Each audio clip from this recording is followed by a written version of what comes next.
Hello guys, Gene here with G Squared Tactical. Just kind of wanted to do a quick video today on the FN-510 that I just recently picked up. I did a short or two on it, I believe. Nothing real extensive, but we haven't had a chance for Trey and I both to get this out to the range to get both of our opinions on the 510 from FN, the 10 millimeter. And we've had a lot of people, when I put up some of the 45 videos I put up recently, a lot of people would comment and say, why would you get a 45 when 10 millimeters available? And they say the same thing a lot of times about the 9 millimeter. And, you know, for me, it's always been about recoil management. You know, finding a 10 millimeter, I mean, Glock, you had your Glock 29.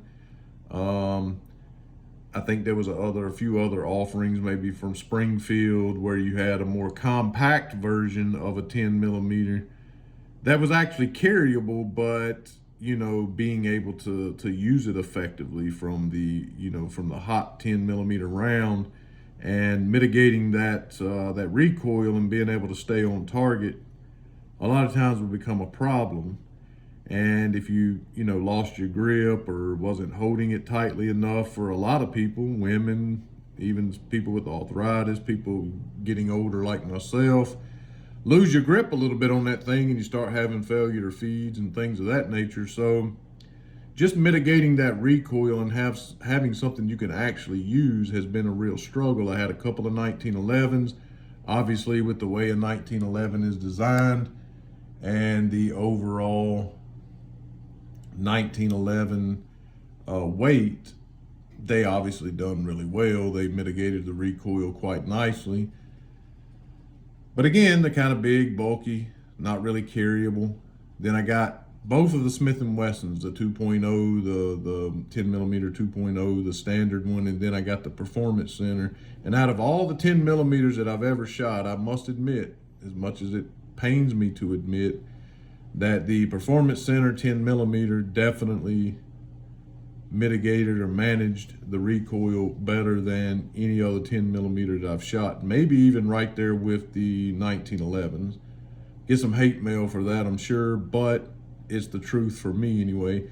So Trey and I wanted to get this out to the range and compare it to the Smith & Wessons and see how it, now I have shot this gun. Like I said, I put a couple shorts up of my wife and I shooting this gun, zeroed this Trigicon in, and it did perform flawlessly. There were no problems at the range. Got this zeroed in, it was accurate, so everything was fine.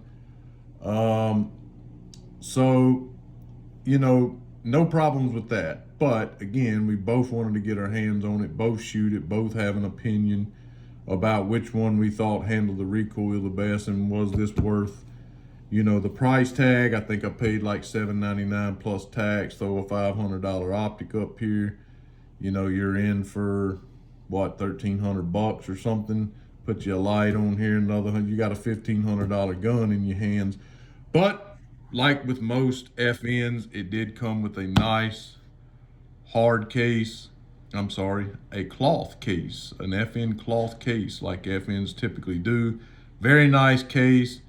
Did come with all of the mounting hardware for just about any optic you would want to mount up here. That all came in the box with the screws and directions on how to do that.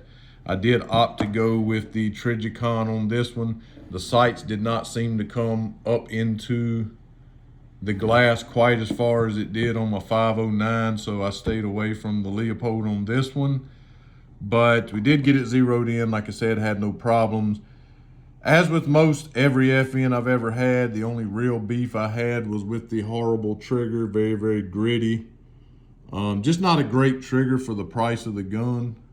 Even on the Edge CC that we had with the more flat face trigger, it still was not a great trigger. However, I understand that you can take it out, you can polish it, polish the trigger bar, you can clean some of that up, but you really don't notice it at the range. Again, they're built like tanks. Seem to be very reliable, accurate enough. And another thing that I noticed, and I noticed this not at the range, I didn't even notice it previous to going to the range. I didn't notice it till I came home and was cleaning it, that the bottom of the back strap here seemed to have movement side to side, from left to right, right to left, whatever. And I would notice it mostly when I was picking the gun up. I would feel it move down there at the bottom. And then I read some forums and stuff, and some other people had complained, not just on the 510, but some of the other FN offerings, that they had the same issue. So I took it off and I ran a piece of electrical tape on the back strap, the channel of the back strap itself, and I pushed it back up on there. It was not easy to get on there, but I did, and drove the pin back in. And once I'd done that, it tightened it right up, no movement at all. Again, it did not affect anything at the range. I didn't even notice it at the range. It wasn't until I was cleaning it that I noticed it. Probably not even worth mentioning, but you know, that is something that I saw on there. Obviously, as with most FN offerings, you have your ambidextrous mag release here, your ambidextrous slide lock. No safety on this gun, so nothing to be ambi on that. Like I said, it did come with all the mounting hardware. Got my Trigicon up here. The 510, unlike the 509 that I got, both front and rear serrated, blacked out sights. Actually, the rear's, well, it's serrated on the bottom there, but not in the channel itself or around it. But anyway, front sight does have the serrations on there. No white dot, nothing like that. Given that it has the optic on here, I'm probably not gonna let that bother me. Typically I would change that out. I want some type of color on the front sight. It does have the front rear serrations as you're accustomed to seeing on all FNs. Same stippling and checkering, if you will, on the grip as all of the other ones. Obviously your light rail, I have my FDE Streamlight up here, and decided to go with the black Trigicon, kind of, you know, kill the noise a little bit, if you will, on all the brown. I think it looks pretty good. Opted to not to go with the brown Trigicon. Thought that was a little bit too much brown. Anyway, like I said, did perform flawlessly at the range. No problems at all. Was running some relatively cheap ammunition through it. It ate it up just fine without any issue whatsoever. Again, this is just quick, short, dirty, if you will. We are going to get this out to the range real soon. Try to do a side-by-side comparison with some other 10 millimeters to see what the thoughts are on mostly how accurate it is, how easy it is to stay on target, and how well does it mitigate the 10 millimeter recoil in comparison to others. Thanks so much for watching today, guys. Make sure that you hit that thumbs up. Be sure to subscribe. Tell all your friends, family, where they can find the best blue collar, down to earth gun reviews on YouTube. Thanks again, and be blessed.